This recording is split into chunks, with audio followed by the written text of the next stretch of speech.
Hello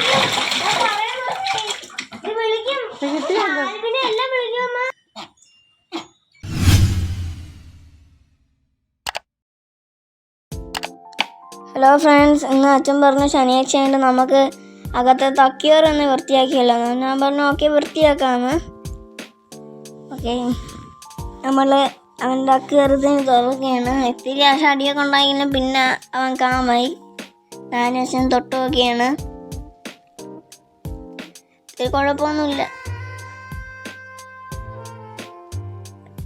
അച്ഛൻ ഇപ്പോൾ വൃത്തിയായിക്കൊണ്ടിരിക്കുകയാണ്. അങ്ങോട്ട് സൈഡിലോട്ട് നീങ്ങി ആ സാധനം കണ്ടപ്പം ഞാൻ ശല്യം വൃത്തിയാക്കിയാണ്. കുറേ പായലുണ്ടായിരുന്നു അതിൻ്റെ അകത്ത്, അത് വൃത്തിയാക്കിയാണ്. ഇപ്പം ഞാൻ വെള്ളം കൊണ്ട് കളയാണ്. ശകലത്തിപ്പൂല് വെള്ളം കൊണ്ട് കളയാണ്.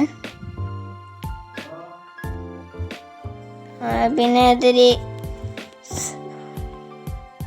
ശകലം കൂടെ കൊണ്ട് കളയാണ്. ഇത്തിരി അടി ചിലപ്പം ഉണ്ടാക്കും. കുഴപ്പമില്ല, എന്തായാലും കുഴപ്പമില്ല. പിന്നെ എന്തിനടിവൻ അച്ഛൻ പറഞ്ഞ ഓസ് എടുത്തോണ്ട് വരാൻ. ഞാൻ ഓസ് എടുത്തോണ്ട് എടുക്കുകയാണ് ഗൈസ്. ഓസ് എടുത്തോണ്ട് എടുത്ത് അപ്പം എല്ലാം കഴിഞ്ഞപ്പോൾ ഇങ്ങനെയാണ്. ഇനി അടുത്ത് നമ്മൾ റെട്ടയിൽ കയറ്റി വെച്ചിൻ്റെ വൃത്തിയാക്കുകയാണ്. അപ്പോൾ ഇത്തിരി അടിയാണെങ്കിലും കുഴപ്പമില്ല.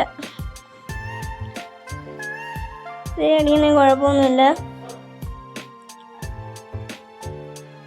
ഇത്തിരി കിടപ്പുണ്ട്. അടുത്ത ഇവൻ പിടിക്കുകയാണ്.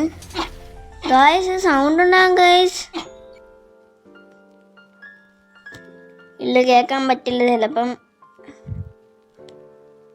അച്ഛൻ്റെ ഇത് പ്രത്യേകം നമ്മൾ അലുകരണ കാരണം അഥവാ ഫംഗസ് വരെയും അത് ഒഴിച്ചു കൊടുക്കും. എന്നും വൃത്തിയാക്കിയിട്ട് അത് ഒഴിച്ചു കൊടുക്കും. ഇതാണ് ഗൈസ് 2 ലൈൻ ലുക്ക്. രണ്ടും വൃത്തിയാക്കിയപ്പം ലുക്ക് അടിപൊളിയല്ലേ? അപ്പം നമ്മളത് വെച്ചു ഇന്ന് പഠിക്കാൻ വന്നപ്പം എന്നെ കൂടെ അമ്മ എത്തി പഠിപ്പിച്ചു. ടാറ്റാ.